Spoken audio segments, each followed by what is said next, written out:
Hello বন্ধুরা, তো আবারও চলে আসলাম একটা ছোট্ট একটা ব্লগ নিয়ে। তো এই দেখো, এটা হচ্ছে পাটের শাক। তো পাটের শাকটাকে প্রথমে কীভাবে রান্না করতে হয় সেটা একটু দেখো। তো প্রথমে কড়াইতে জল দিয়ে দিয়েছি তো সেদ্ধ করার জন্য। তো এবার পাটের শাকটাকে ভালো করে ধুয়ে নিচ্ছি। তো দেখো ভালোভাবে ধোয়া হয়ে গেছে। এবার জলটা গরম হওয়ার পর সেটা একটু লবণ দিয়ে বা একটু হলুদ দেওয়ার পরে তারপর সেটা পাটের শাকগুলোকে দেওয়া হলো। এবার ঢাকা দিয়ে দেওয়া হচ্ছে। তো ওই দেখো ফুটতে লেগেছে। তো কিছুক্ষণ পরে আমি এটাকে ঢেলে নিলাম।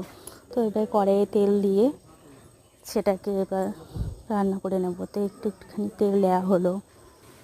তারপর রসুন, তার সাথে একটু কাঁচা লঙ্কা দিয়ে একটু নাড়াচাড়া করে রসুনটা কাঁচা লঙ্কাটা একটু ব্রাউন হয়ে আসবে, সেই সময় পাটের শাকটাকে ঢেলে দেওয়া হলো।